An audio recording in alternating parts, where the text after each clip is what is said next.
Thank you so much. Wow, I don't know if I can follow up with that. That's a tough act to follow, just the introduction.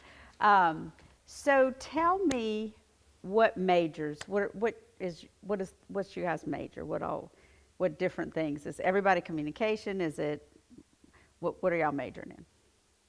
I'm a strategic communication major. Okay. So what does that mean? What is that? Is that everything? Is that marketing, PR, journalism, the whole everything? Okay.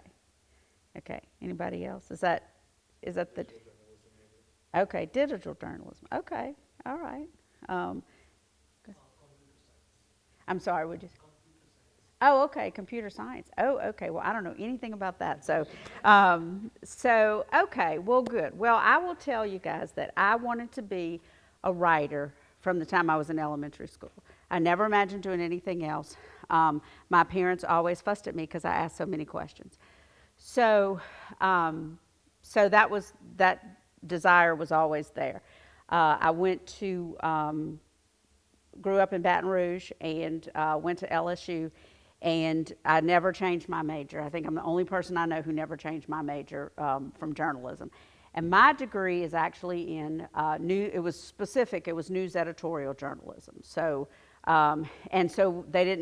there were not majors in communication at that time. It was, you either had advertising, marketing, or news ed journalism. So I got my degree, worked at the student newspaper, and had a great time doing that. Graduated and went to work at a weekly newspaper, which, if those papers still existed, they are the absolute best for getting you to know everything. I was a one-woman show right out of college. I wrote, I took pictures, I helped with the layout of the paper, which at the time we did, like, we printed things out and actually pasted it on the page. There was not, it was not done with a computer. So, and that just makes me feel really old to say that out loud. But, so I did that for a few years. Went to work. I worked at a couple of daily newspapers where I worked in features. And when I went to, I worked at the Monroe News Star in Monroe, Louisiana. And I covered education there. Wrote some feature stories, then transitioned into education. Well, I went to the Sun Herald and to cover education. When I got there, I remember having the thought, this is where I want to be. This is what I want to do for the rest of my life. And I love this job, and I love telling people stories. And it lasted I was there for 14 years. So, but I got to do a lot of things while I was there. I covered education, I wrote feature stories, I covered state politics, I covered local politics. So that gave me a lot more experience in that realm. But in about 2008, it wasn't so much the newspaper business that was bad, it was the finances that were bad. Newspapers have traditionally not really known how to make money. And so we were giving away our content free online and charging for the newspaper, and that was when the shift was happening. And we had people were being laid off, and there were furloughs where we had to work a week without pay, and you couldn't talk to anybody, couldn't do any kind of work, or you'd be in trouble when they found out. But so I started seeing the writing on the wall, and I had an opportunity in 2013 to go to work for the Mississippi Department of Marine Resources. Now, the thing to know about that department is that their story was not great. Their executive director had been fired and was about to be arrested. There were a number of people who were going to be arrested for things that they did. There was money misspent. There was, all of these things. And our newspaper had covered all of this stuff. I had not worked on any of that, but I read all the stories. So when I was approached to be their public information officer, I had to think long and hard about it, but I knew at that point that a lifelong career in the newspaper business was unlikely. And it's not to say that it can't be done. I have friends and colleagues who are still at the Sun Herald. They have worked there, and I imagine they will work there till they retire. And so it can be done if that's your passion and that's what you want to do. But the thing about journalism that transcends into all of these other fields is telling people stories. So if you can talk to people, you can, more importantly, listen to people and tell their story, then you can do just about anything you want to do. So so many of the skills that you're learning will transcend to a multitude of other things. You have to do research. When you writing a story, you have to do research. You have to talk to people. You have to conduct interviews. You have to be able to communicate your ideas to your editors and, let them know what you're thinking and what kind of direction your story is taking. You also have to be able to pivot. And when a story takes an unusual turn, then, you have to roll with that. So we worked, some of the most memorable stories, that I've done. I mean, there have been so many, but I did get to interview presidents when I was at the Sun Herald. They came down. Unfortunately, for some of them, it was after Hurricane Katrina. I've gotten to talk to politicians, entertainers, you name it. You can talk to a lot of different people, but probably the stories that stick with me the most are the ones that impacted, like, my neighbors, the people in my community. After Katrina, I had people tell me, when I saw your name in the paper, I knew you were okay. And, it was unbelievable that kind of destruction, actually brought the community together. And our rule was, when you came into the newsroom after the storm, wherever you went to do a story, you picked up a bundle of papers and brought it with you so that people could see what was going on. We trucked the paper in from Georgia every night because we had no power, had no press. So somebody drove the paper to Georgia, they printed it and came back. Even if we had the internet, but it was not as widely used, and we didn't have any power. So no power, no water, life was fun in 2005. In the years progressed, I got to do a lot of things, and as Nicole said, and I covered state politics and met a lot of people there. So I went to the Department of Marine Resources in the midst of all of this, bad stuff, and there were people who said to me, "What are you doing? Why are you doing this? Because you're walking into the fire. I mean, you're going from writing about it to living it and having to deliver that message." So, but I felt like there was something else I was called to do, and that those skills could transcend into something else. And I didn't know how many other else's that there would be. So we got past the scandal, and there were people who served time in jail. The lesson from that is don't spend state money on your personal boats and homes and things like that. And you would think that would not need to be said out loud, but it does. So I was working at the Department of Marine Resources, having a grand old time because we got to ride on boats. And I was the director of communications, but I was also the director of seafood marketing. Well, that's fun, I got to tell you. So I get a phone call one day from somebody who says he's with the campaign of Senator Cindy Hyde-Smith. Do you guys know who Cindy Hyde-Smith is? So, and usually when people like that called me, they needed to go on a boat ride. They needed to go tour an island or tour something or see an artificial reef where oysters are grown or different things like that. So he calls me and he said, and the senator at that time, she was not the senator, she was the commissioner of agriculture from Mississippi. And, but Governor Phil Bryant had appointed her to fill the unexpired term of Thad Cochran, and so, who had retired. So so this was like in April. Well, the campaign, the election was in November. So she only had 6 months of just being appointed before she had to run.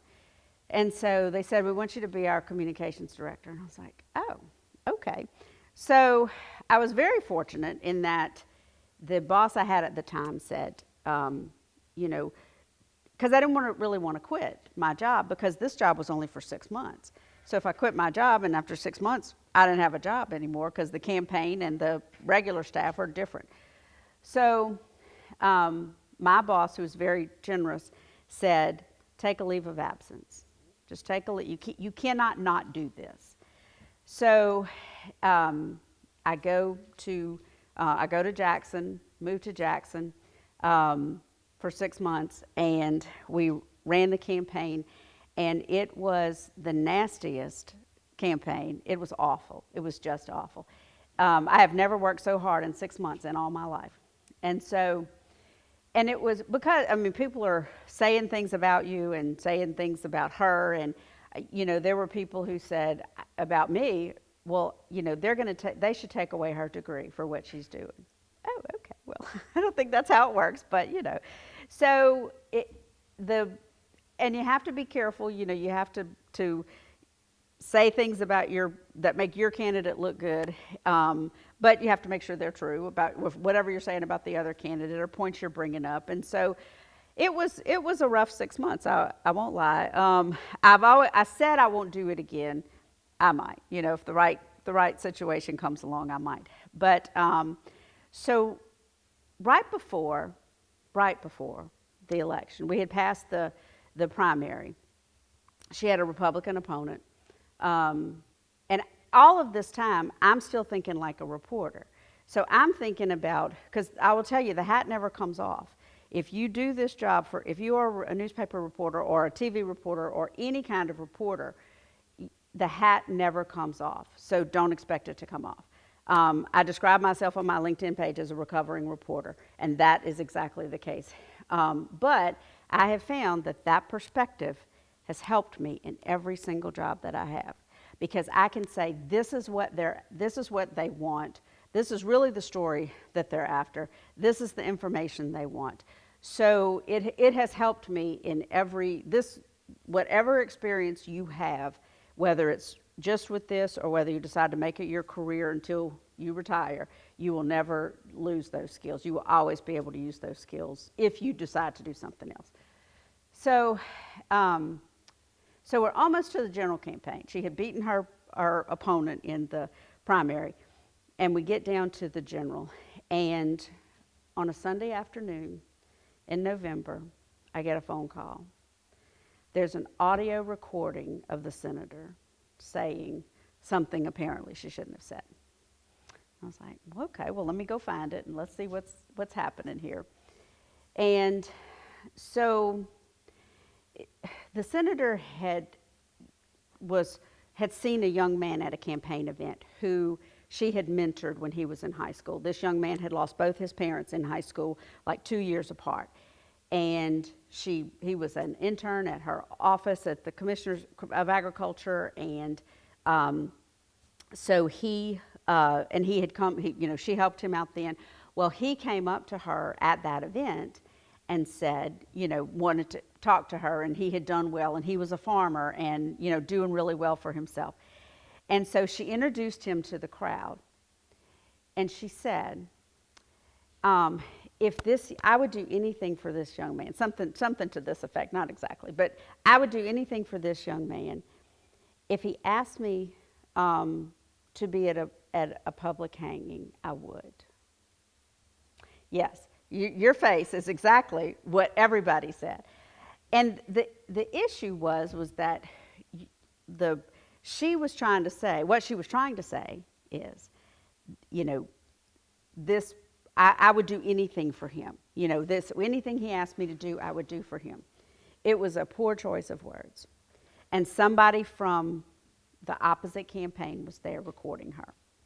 And they waited. Yeah. Okay, don't be shy. So they waited until this recording was made in October. They waited to release it until after the primary. right before the general election. And so it was the worst Sunday I ever remember in my life. And so we were talking to, you know, we had a team, we had our campaign team, we had consultants, and we were all talking. And, you know, they were saying, how do we fix this? My response is you don't fix this. You cannot fix this. I said the best thing to do is to tell the truth. Absolutely, to tell the truth. And to say, you know, I was trying to say what I would do for this young man if he asked me, because of this. His parents both died in high school. You know, I helped him. I was his mentor. I let him be an intern. You know, he's done a great job. But they didn't want to say that because they were afraid. And I said, you can't be afraid of the truth, because that it is what it is. And, you know, she didn't mean anything at all, you know, ill by it. She was just trying to show what she would do for this young man. It was a wrong choice of words, and she knew it. So but they did not listen to me. And I said, the quickest way to squelch this and to stop it is to tell the truth. They did not listen. Instead, it went nationwide. I felt really bad for her because it did affect her. And look, she is a wonderful person. You know, if some people don't agree with her politics, that's fine. But she is at heart, she's a wonderful person. And so I know that was not her intent at all. And so, but they didn't want to do that. And I said, these reporters will keep after and keep after and keep after us, you know, if we try to go around this. And they had a statement, and I was like, I don't even know what this means. And, you know, it was a bad time.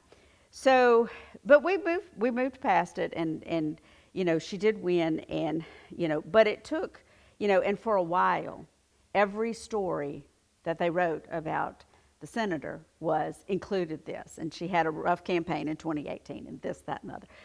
So people will not always listen to you, you know, even though you know what the story is, you know what it could be. They will not. They won't listen because they think they know better. But that's okay. That's all right. So, you know, I thought about going to D.C. And I'm a Southern girl at heart, and I just could not leave the coast. So I came back, and I did not go back. While I was still with the campaign, I got a call from the Mississippi Development Authority. The Mississippi Development Authority, in case you don't know, is the state's economic development agency. They are responsible for bringing in projects. They brought in Continental Tire. They brought in Amazon. And tons of small businesses too in some of these rural communities, and that provide jobs and benefits and good salaries for the people who live here. So, and within the Mississippi Development Authority is Visit Mississippi. So Visit Mississippi is the tourism aspect. So I got to do economic development and tourism. We also, during that time, started the Gulf Coast Restoration Fund, and those funds flowed through our office. So because I lived here, I was on the committee to look at projects and that people provided and that they submitted to get money. So I worked there for, I don't know, 3 years or so, 2 years. 2.5, something like that. And then I got a call from a private corporation, and they were expanding their communications office, and so they wanted to talk to me about coming to work there.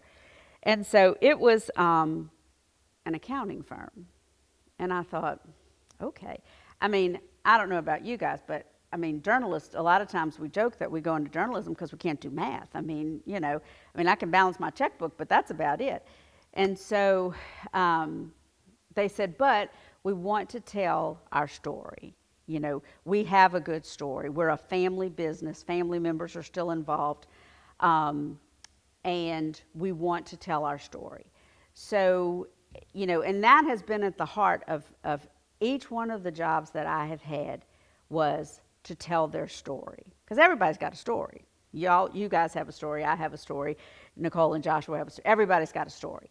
So, and that's why people have communications folks, PR people. You want to tell your story.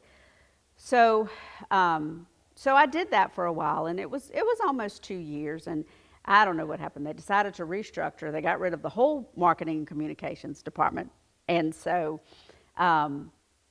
and at that point, I was living back on the coast because they had an office in Gulfport, and so I was back on the coast. So, so after that, that happened in I don't know, April, May, something like that. And so in August, I went to work for Gulf Park, USM Gulf Park. And I worked in the communications office, and I was not part of the news team. I did help them, because I had local media contacts and different things, and so I did help them with that. But it was mostly with my contacts, kind of helping people connect the dots. And that's another skill you learn. You have to take your research, your interviews, everything that you've learned, and connect all those dots for stories. So it's the same here. They needed somebody to help people within Gulf Park connect the dots and learn how to do any number of things to get a project done. Because everything flows through the communications office here. Am I right about that? And still the case, I'm sure. Nicole and her crew do a great job over there. So, so I did that, and I was perfectly happy doing that. I didn't manage any people at that point. I had managed people before, and I was fine. I did my work and went home at the end of the day. And if they needed me for something at night on the weekend, it was fine. But rarely did that happen.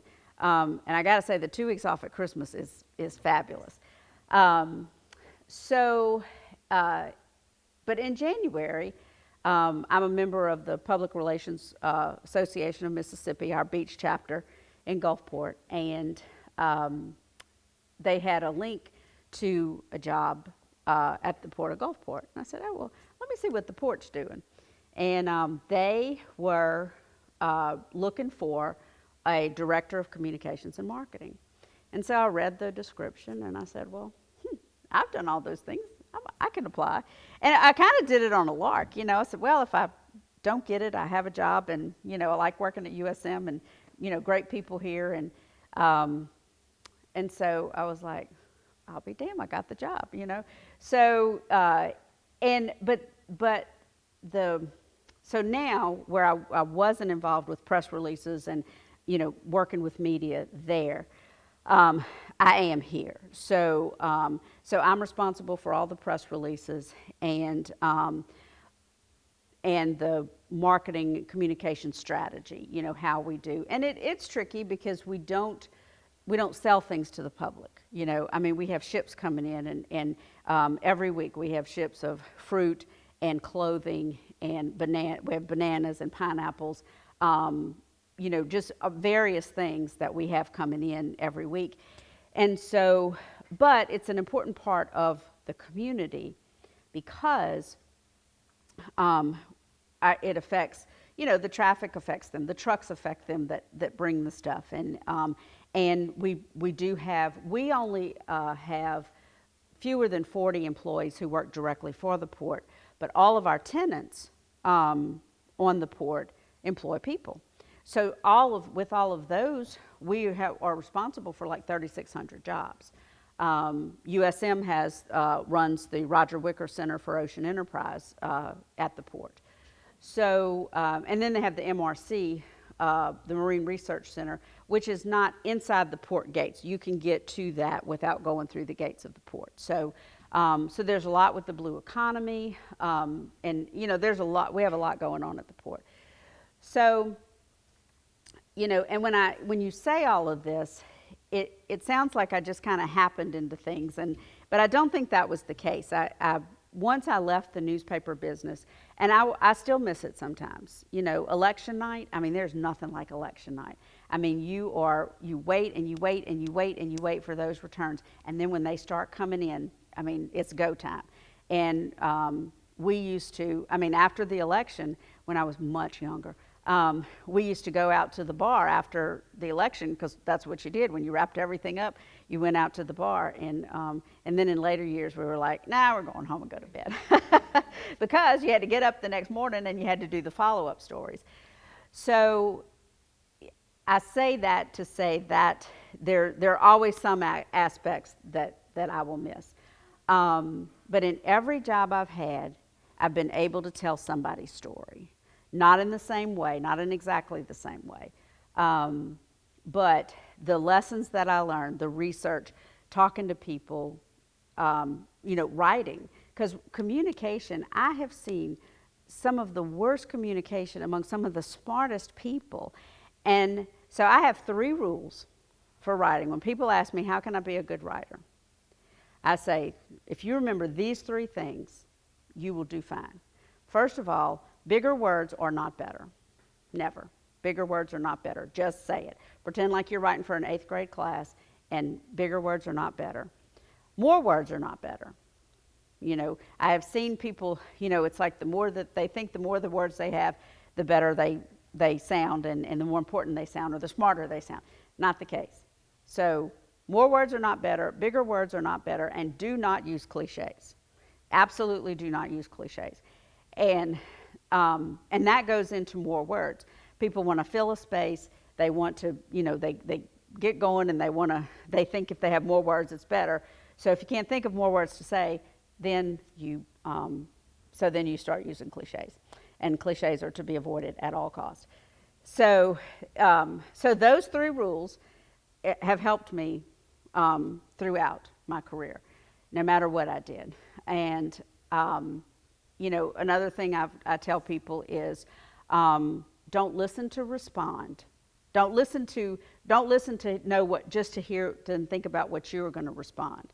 Listen to hear what these people are saying.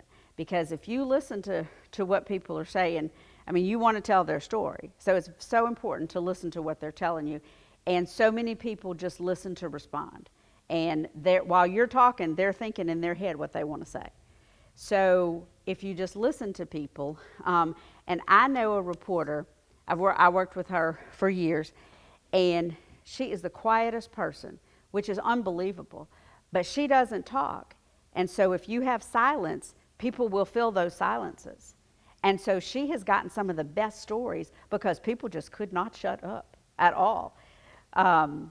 So it's probably not good to be as quiet as she is all the time. But if you can just let people talk, and generally they'll tell you, something interesting, something funny. One of the first stories when I went to the Sun Herald that I wrote was, the editor asked me, have you ever covered courts? And I did lie, and I said yes. Well, that was not true. I'd never covered courts. But there was a case of a lady who had filed a restraining order against her boyfriend. He had gone to jail and for violating that. Actually, he was in jail. She got the restraining order for when he got out. And when he got out, the first thing he did was to go after her and kill her. And her restraining order was taped to the mirror of her bedroom, and that's where he killed her. And so I knew that story, and I wanted to tell that. I wanted to tell her story. So when I got back, I did have to correct myself, and I said, oh, by the way, I never covered courts before. I just wanted to do it. So, along the way there, we had, after Hurricane Katrina, we had, President Bush came. After the oil spill, we had President Obama that came. And we got to do all of those cool things because we were the local newspaper. And I don't know what you guys' aspirations are as far as, careers or what you want to do. But there is, this center is so important. There is I don't even say it's not just a place for community journalism. I mean, we have a responsibility to do it because nobody can do it. You know, the national organizations are, you know, they don't do local news. It is up to the community, you know, whether it's the digital, you have a digital presence. You know, I know not many people have a printed product anymore, whether it's magazine or newspaper, but they have a digital presence. You know, local sports, people love to see their kids' names in the paper. So local sports, just local events happening. You know, we just had an election in Gulfport for mayor, and it, you know, it got kind of heated, and it was, you know, interesting to watch, but nobody's going to cover that except for the local newspaper. So there's always room for local. And it's, you know, sometimes it's discouraging. You see all of these people who think that because they have a computer and they have Google that they're a journalist, and they're not. You know, I saw a coffee cup once that I so wish I had bought that said, "Please don't confuse your Google search with my journalism degree," because it's not at all the same.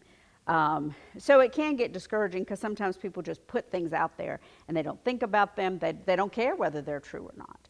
But, you know, if you're studying here, then you care, and that's just the most important thing. You always have to care.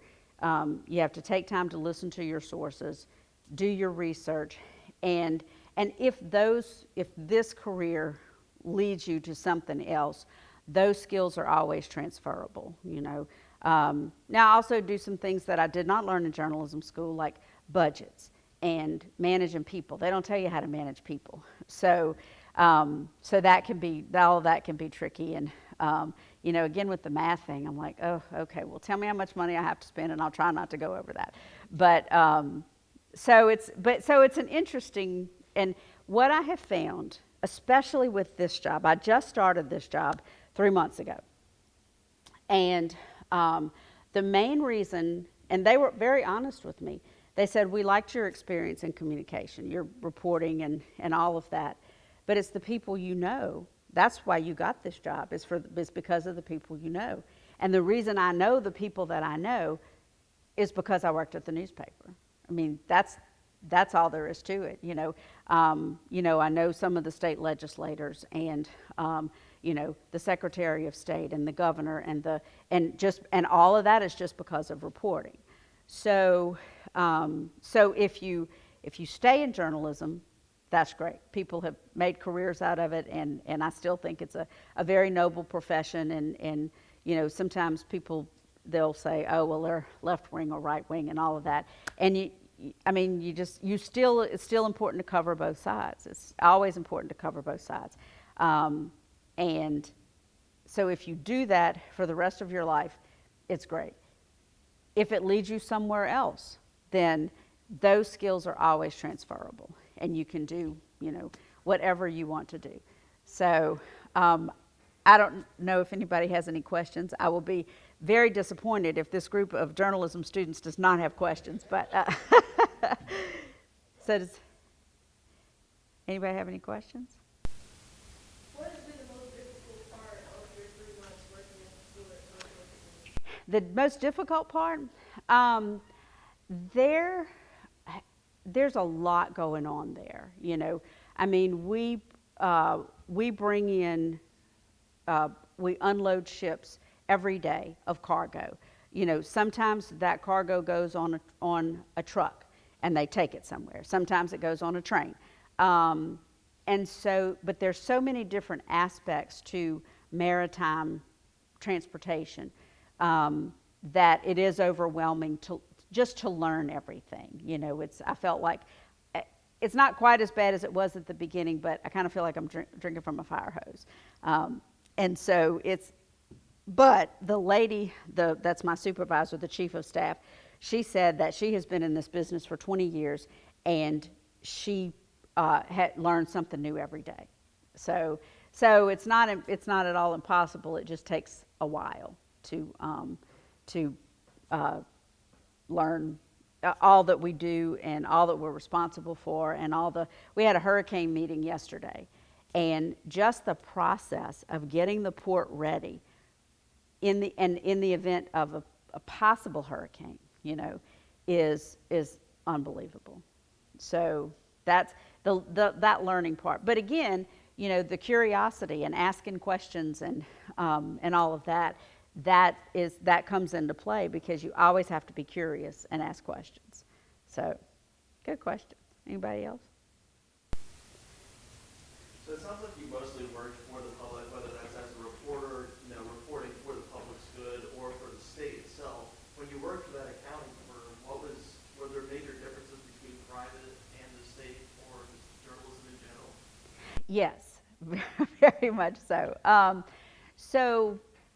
With the accounting firm, they wanted to tell their story, but they wanted to tell it their way. And I said, well, if you tell your story your way, then you don't need me, which, as it turns out, they thought they didn't. So, but there's a couple of differences with the accounting firm, and they were trying to market themselves at that time as like a professional services firm. So we were trying to get clients. I mean, in marketing, we had some clients that we were helping with their marketing campaigns. There were people who needed, small businesses that needed help with HR and IT things. So that's what they were, not to get away from accounting, because that was their bread and butter, but they wanted to get that word out there that they were professional services. And, so when people say, well, where are you working now? Which is a common question I get because people don't know. But, and I would say Horn. And they said, what? And, oh, the accounting firm. So I was like, okay, well, we have some work to do because, people. So, one of the biggest things, biggest differences is that, like, they can spend way more money than the state can. I mean, I worked for state agencies, and you budget and you have certain rules that you have to follow when you spend a certain amount of money. And with a private company, that's not the case. Probably the biggest kind of roadblock that I saw was there were people who had accounting degrees who wanted to rewrite my copy. And I always wanted them to read it because I wanted the facts to be correct. But they wanted to rewrite it. And so, well, why don't we phrase it this way? Well, because that doesn't make any sense. And in accounting and things like that, these people are so smart. And so they wanted to make it rise a level, and said, you can't do that with people. You have to explain it to them simply. And not talk down to them at all, but just because if people don't understand what you're saying, they will pass you right by. So that's kind of what we encountered with that, So, but really the money, that's the biggest, that's the biggest difference. They can spend whatever money they want to. So, all right, anybody else? Go ahead. So you talked about writing simply. Uh-huh. Do you have any advice for how to tone down how you're writing? Because I have a problem. I keep going too high. I don't want to keep doing that. I want to bring it down. But Right. Do you have any advice for that? So the best thing that I have found to do, and I still do this to this day, if you have time, when you write something, wait 24 hours and then read it. Don't look at it, don't think about it, don't touch it for 24 hours, or at least 12. 24 is better, but if you can do 12, that's fine too. And then print it out and read it out loud. You will find more errors if you print something out and read it out loud. And you can get somebody else to read it who has no knowledge of what you're writing about. And they will tell you if they understand what you're saying or if they don't understand what you're saying. So, but the waiting and reading it again, reading it out loud is probably one of the best things that I've ever done. And you catch, because things that I had somebody that works in my office. She did a social media post the other day, and I read it. I edited it, and it said, "Hurricane here is season." Well, I missed that, and I saw it on Facebook, and I was like, "Oh, good grief!" And so I had to go in there and change it. But when you read something and your mind knows what it's supposed to say, and you just read it in your head, read it to yourself, you don't catch it, But boy, as soon as it popped up on Facebook, I saw it, and so I had to go fix it. And she did the same thing. I told her about it, and she had done the same thing. She had just read right out. Well, actually, we had 2 other people who read it too. They missed it too. So, but reading it out loud helps that. So. Got a question. We've been talking in the center a lot about credibility, Mm-hmm. just the importance of, being transparent and just making sure that you're building relationships. Can you talk a little bit just about your experiences with credibility, both as a journalist and then also as a communications professional, and how important it is? Yeah. Well, credibility is probably the most important thing. You can have somebody read your words and point out mistakes, or you can find your own mistakes. You have time to fix your writing. But your reputation, if that's gone, then that's all you've got. So, and I'll tell you, there were some people who now call me their friend, who there were times when I was a reporter, I was not their friend. And that was not my job to be their friend. But if you write what's true and don't try to slant it either way, present both sides, and you present it honestly, then whether they might not like it, but they usually admit that it's true. So, and that is the same. So some of the same people who got mad at me for stories that I wrote when I was a reporter now or like call me for different things. So and they might be mad at first, but that's not your problem, honestly. So credibility can carry you come with you in a lot of different positions, whether you're choose to be a journalist or whether you do something else. So that's one of the things that has helped me with this job, is knowing, because one of my roles is to go to chamber functions and business council functions and talk to people. And so if I did not have that credibility with them, then they wouldn't help us out, maybe if we need some help or whatever, but they know they can trust me. And sometimes I saw a state representative the other day who said, "Remember when you were at the Sun Herald and you wrote that story about how I didn't pay my taxes?" And I said, "Yes, I do remember that story." And as it turned out, he had paid his taxes. It was somebody with the exact name that didn't. But we did point that out. So, but he still remembers that. I was like, "You can't remember to call me when I call you, but you can remember something that I wrote back in 2013. So we joke about it now, but at the time he was not amused. It's of the utmost importance. If you have your credibility, you can do anything you want to do. You said something that made me laugh because it was so true, that newspapers don't know how to make money. Right. They've never been good at that.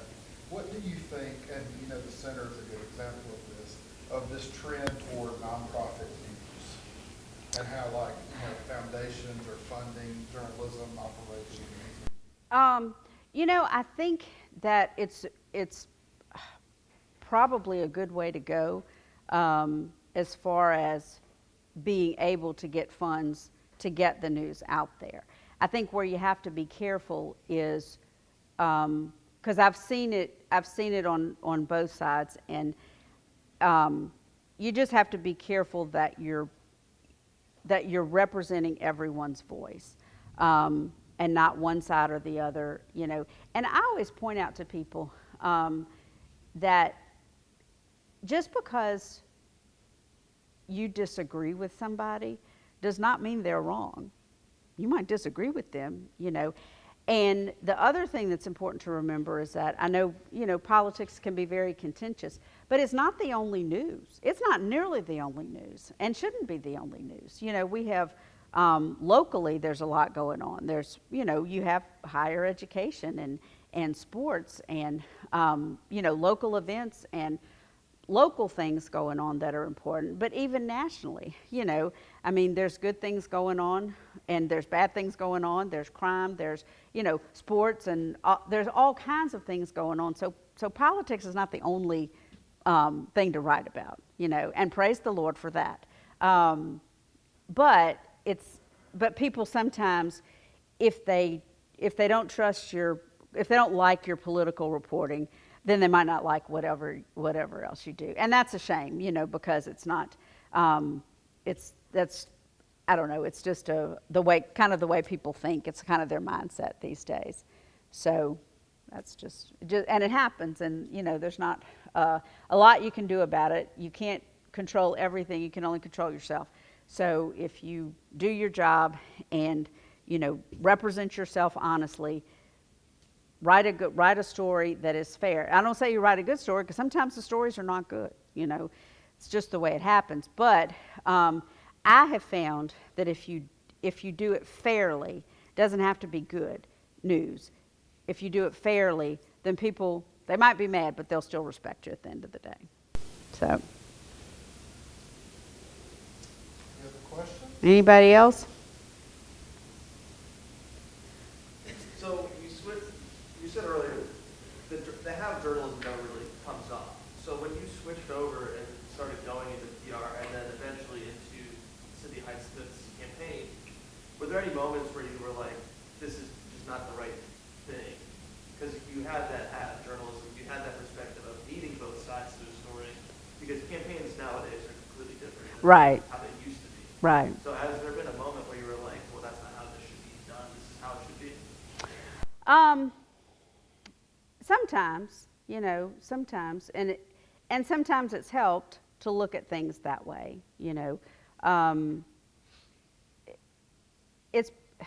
but you can't control everything, and usually in the state government realm, and usually in any job, whether it's private or state, there are nuances that that affect their decisions that you might not know about, or you might know about and the general public doesn't know about. So you can guide them as far as public perception, but there may be things that affect decisions. So I don't know. Does that make sense? The public perception is only one way of looking at things. Sometimes there are state rules that say you have to do things a certain way. So, you're kind of, your hands are tied, So, I don't know. It's easier to sometimes to look at it from the outside, because how it should be done. I don't know. It's different from depending on what agency you work for. But I did not ever, there are times that I miss it, but I did not ever say, I'm going back, once I got out of it. And I know some people that did. I know some people who got out of reporting, and then they just didn't like, those things that you have to deal with, and those nuances and rules and different things, and so they went back to reporting. Now, they probably were better reporters, haven't seen it on the other side, but, I don't know. Does that answer your question? Kind of, yeah. Yeah. If you want to ask it a different way, you feel, if I can explain it better. I guess what's the main difference? Like, what's your focal point when you're on a campaign for a senator versus when you're telling someone's story? Because I know you're telling stories still, but I just, in my head, there's a distinct difference. Yeah.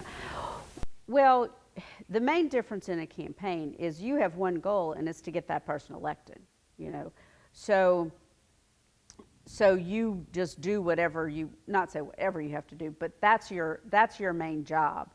So, like, telling her story wasn't really my main job, And while we did, we wrote press releases and we did certain things, but that job, our job was to get her elected, and so that was probably the difference in that. Whereas when I worked for public agencies or private, you know, you want to tell their story, and you have time to do that. You know, you develop a strategy and you say, okay, well, what do you want to say? What do you want people to know about your company or your agency? What are our goals? But in a campaign, you only have one goal, and that's to get that person elected. So, nothing else really matters at that point. So, and, you know, she was in an interesting situation because, you know, she was only appointed for 6 months, and then she had to go through the campaign. So, and it was, you know, it was tough on us, but it was tough on her too. I mean, she was flying to DC early on Monday morning, work until Thursday, coming back on Thursday night, and we had campaign events Friday, Saturday, Sunday. So it was busy, you know, it was very busy. So you don't really think about telling stories. You just want to get her, well, our job was to get her out in front of the public and talk to people.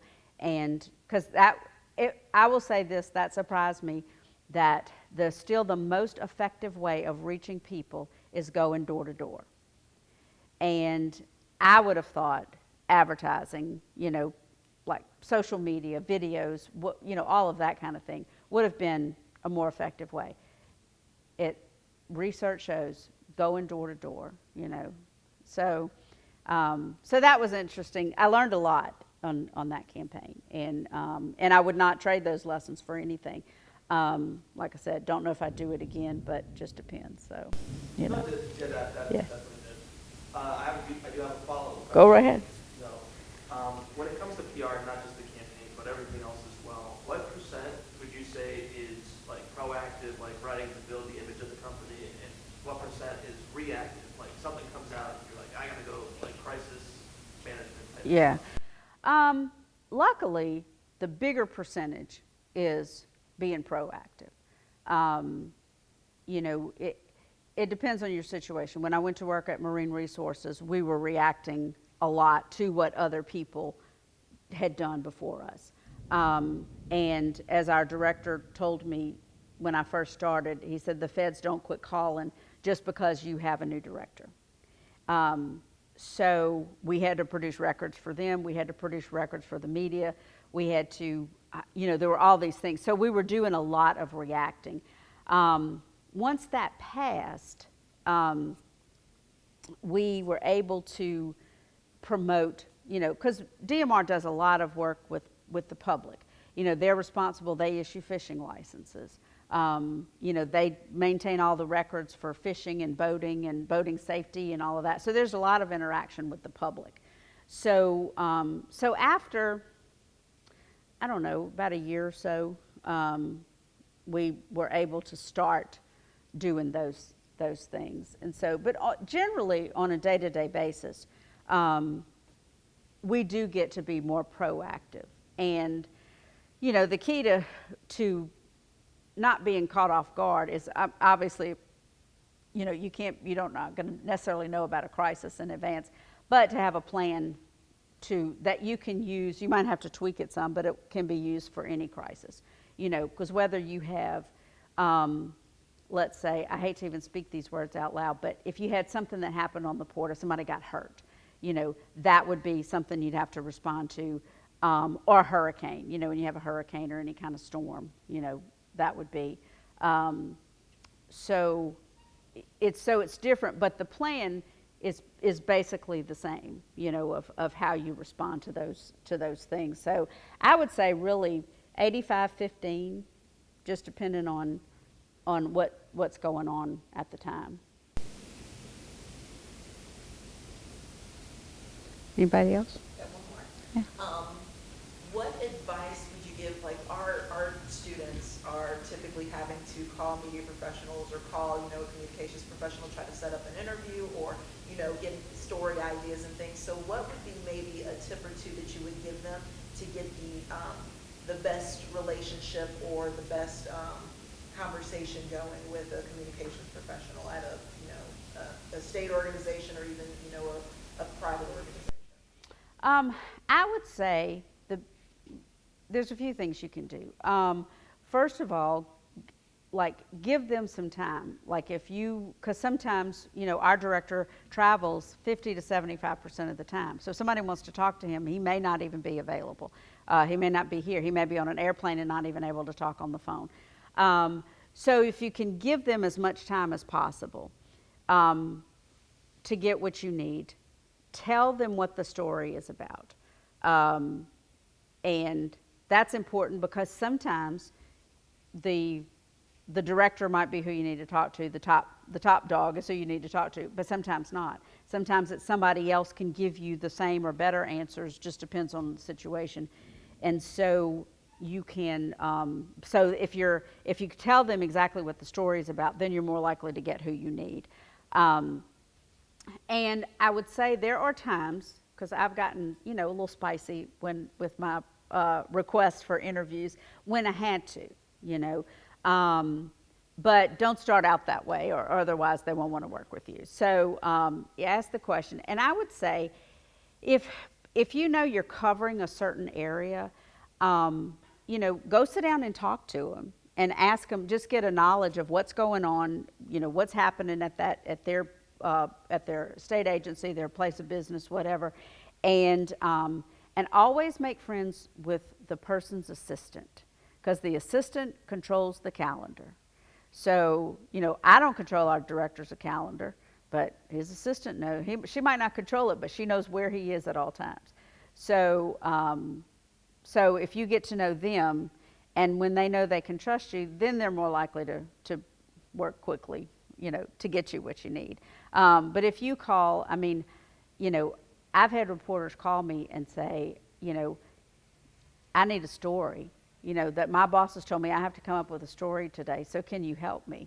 Well, if I've had a good working relationship with you in the past, then I'm more likely to help you. And if not, I'm going to say, oh, no, we don't have anything going on, So, so building those relationships takes time, but it is worth the effort. And I think, so then if there comes a time where something happens, if something's breaking, if any of you guys, now that I've met you, if you call me and say, hey, we heard something happened at the port, there's been something, or you have some kind of new service that's coming up, that can we write about that? Well, yeah, then if I already know you, then you'll be able to get things on deadline when you need them. More likely to get things on deadline.